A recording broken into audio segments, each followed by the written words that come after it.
Assalamualaikum warahmatullahi wabarakatuh. Overview of Islamic capital market and Waqf institution. Definition of Islamic capital market.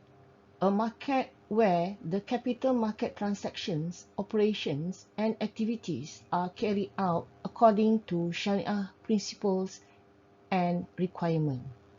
The ecosystem may include primary market, secondary market, and alternative market. Key features of the capital market. 1.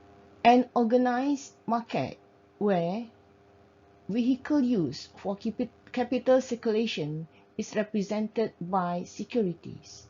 Second, where medium to long-term securities are issued and traded. Third, securities represent financial claims issued by firms requiring financial and held by institutional investors. Fourth, takes the form of either physical or virtual facilities and entail risk for both issuers and investors. Fifth, transactions are usually made through financial intermediaries. The term capital market refers to a part of a financial system that raises capital by dealing in shares, bonds, and other investments. Islamic capital market operates within the same institutional and regulatory framework as that of conventional capital market, except that all aspects of investment and financing activities and products must be structured in accordance with the Sharia.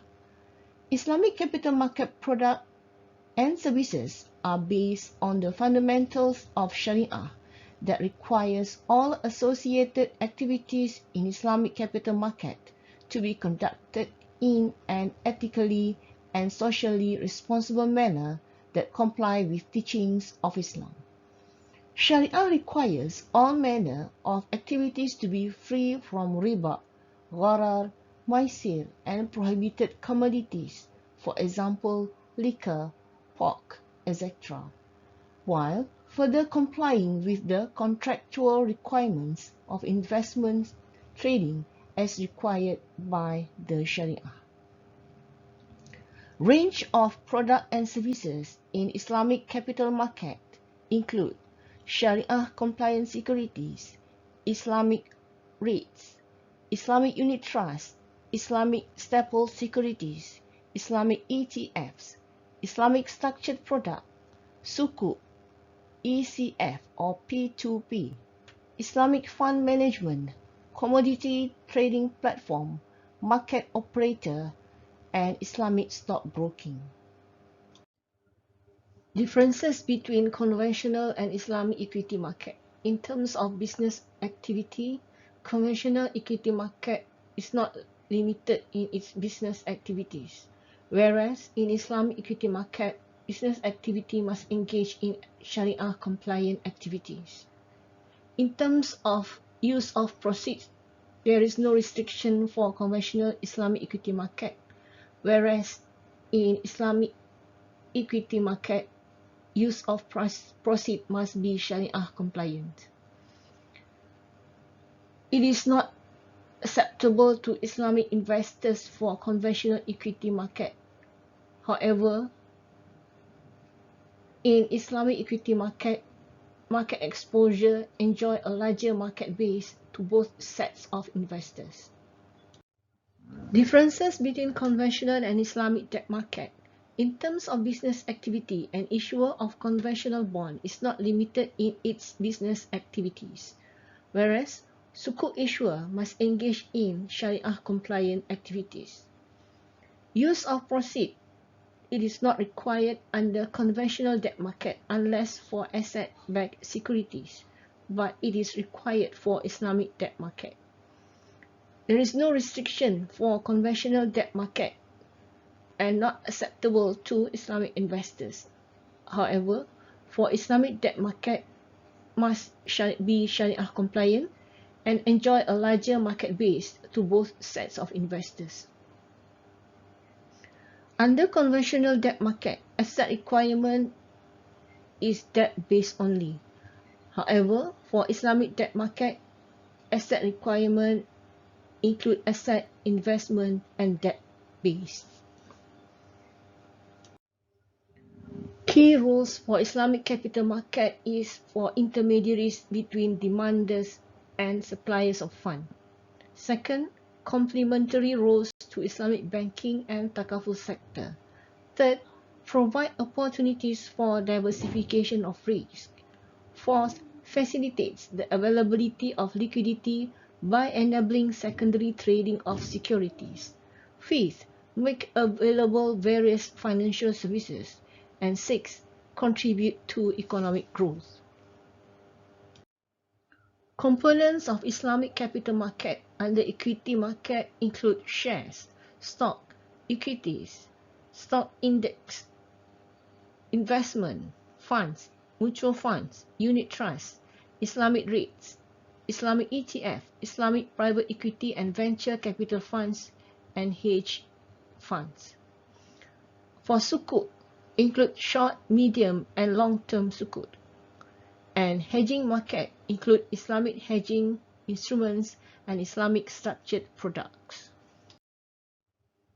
Statutory authorities for Islamic capital market include Ministry of Finance, Bank Negara Malaysia, Securities Commission Malaysia, Labuan Financial Services Authority, and Inland Revenue Board.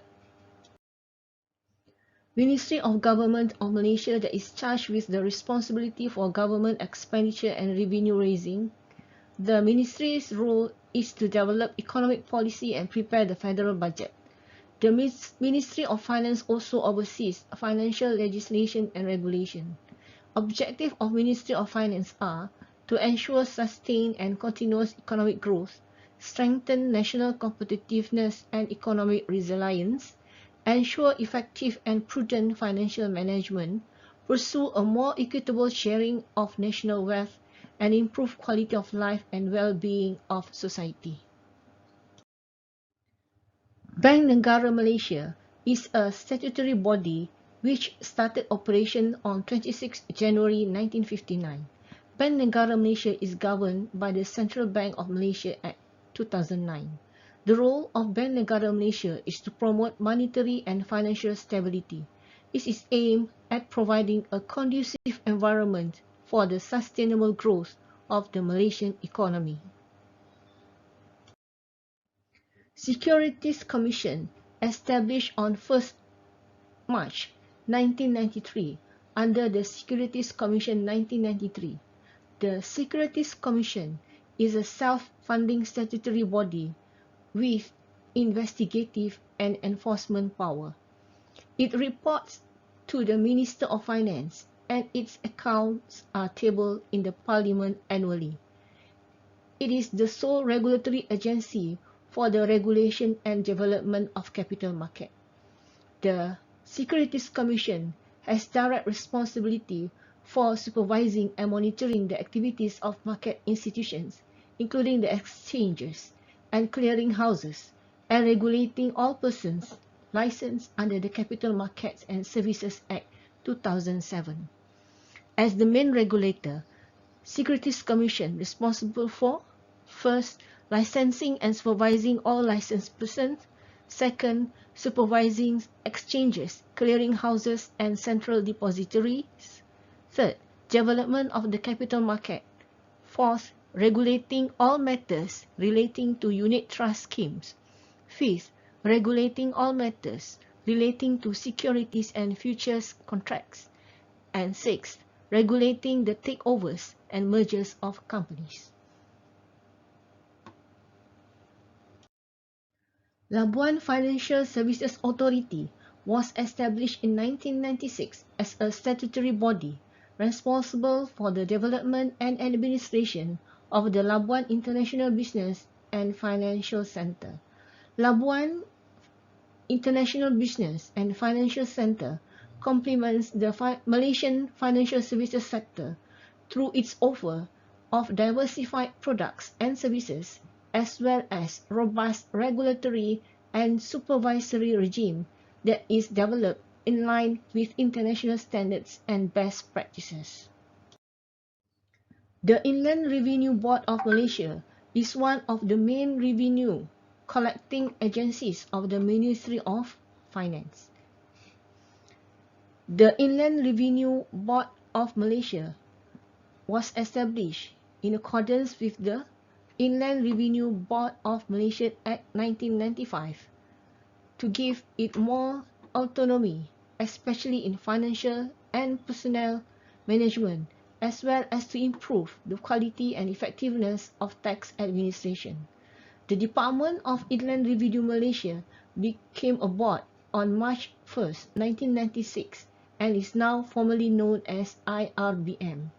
The agency is responsible for the overall administration of direct taxes under the following acts, which is Income Tax Act 1967, Petroleum Income Tax Act 1967, Real Property Gains Tax Act 1976, Promotion of Investment Act 1986, Stamp Act 1949, and Labuan Business Activity Tax Act 1990. Exchange authorities include Bursa Malaysia and Labuan Financial Exchange. Bursa Malaysia Berhad is an exchange holding company that regulates and operates the trading activities on Bursa Malaysia, a stock market with about 1,000 companies across 50 economic activities. This fully integrated exchange offers equities, derivatives, offshore, bonds, as well as Islamic products and remains one of the largest bursts in Asia, offering a diverse range of investment choices globally. Bursa Malaysia I. Sharia investing on Bursa Malaysia I is the world's first integrated end-to-end Islamic securities exchange platform and the marketplace for trading of Sharia-compliant capital market instruments. Bursa Malaysia I offers a comprehensive range of exchange-related facilities including listing, trading, clearing, settlement, and depository services, leveraging on the existing infrastructure with enhancements to incorporate Sharia-compliant features. Bursa Malaysia I provides investors seeking Sharia-compliant securities a new landscape that they may access the exchange services either directly or online via Islamic brokers, where investors would be able to experience comprehensive end-to-end Sharia investing. A commodity trading platform, which is Bursa Suq Al-Sila, specifically dedicated to facilitate Islamic liquidity management and financing by Islamic financial institutions. Bursa Suq Al-Sila is the world's first aiming to provide industry players with a regulated framework with defined codes of conduct governing commodity trade in support of Islamic interbank placements, client deposits, and financing, as well as sukuk issuances using the concept of murabahah and tawarruq. Labuan International Financial Exchange is a financial exchange based in Labuan. It was established to complement the various business financial services currently available in the jurisdiction. Labuan International Financial Exchange is limited by shares and is wholly owned by Bursa Malaysia Berhad. Labuan International Financial Exchange is a full-fledged exchange with listing and trading facilities. Its initial focus will be the listing of financial instruments. Self-regulatory organizations and industry association, which are Federation of Investment Managers Malaysia, Association of Islamic Banking Institutions Malaysia, Malaysian Investment Banking Association. Federation of Investment Managers Malaysia. The Federation of Investment Managers Malaysia functions in a dual capacity as a self-regulatory organization and as an industry representative advocating the development and growth of the unit trust scheme and private retirement scheme industry. Additionally, Federation of Investment Managers Malaysia is responsible for enhancing the professional standards of UTS consultants and PRS consultants to safeguard the increasingly sophisticated needs and interests of investors as well as maintain public confidence. The Association of Islamic Banking and Financial Institutions Malaysia was established in 1995 as the Association of Interest-Free Banking Institutions Malaysia. Currently, the Association of Islamic Banking and Financial Institutions Malaysia has 26 member banks comprising 11 domestic banks, 5 development financial institutions, and 10 locally incorporated foreign banks. Their roles are to promote sound Islamic banking system and practice in Malaysia, represent interests of members locally and abroad, provide advice and assistance to members pertinent to the development of Islamic banking and finance at a local, regional, and global level, coordinate human capital development initiative for members, promote public awareness. The Malaysian Investment Banking Association was incorporated on 9th September 1975 to facilitate a forum for member institutions to support and contribute actively towards developing and growing a dynamic and competitive capital market, to promote close collaboration and exchange of ideas, experiences, and knowledge among members and with the government, regulatory authorities, and relevant organizations. Seek out and keep abreast of developments and trends in domestic and global capital market, key implications, and competitive challenges posed on the Malaysian capital market, to enhance and safeguard the business opportunities and interests of member institutions, and to uphold good ethics, sound business practices, and the highest standards of professionalism within the industry. Waqf is defined as the confinement of an asset, movable or immovable, by a founder and the dedication of its usufruct in perpetuity to the beneficiaries. The economic definitions of Waqf is a financial charitable institution established by withholding one's property to eternally spend its revenue on fulfilling different goods and services needed in different Muslim societies, depending on the choice and conditions made by the founder. Origin and legitimacy of Waqf. Suratul Imran, verses 92. By no means shall you attain righteousness unless you give freely of that which you love, and whatever you give, of a truth God knows it all. And Sahih Muslim, Kitab Al-Wasiyah, Hadith number 3084. When a man dies, his acts come to an end, except 3 things: recurring charity, or knowledge by which people benefit, or pious offspring who pray for him. Conditions for creating Waqf include founder of Waqf, Waqf assets or property, trustees or manager of Waqf, and beneficiaries of Waqf. Discussions on Waqf include integrating Waqf with sustainable development, legal and dispute resolution mechanism of Waqf, administrations of Waqf, socio-economic role of Waqf, and Sharia framework for Waqf. These are the references for topic 1.3. Thank you.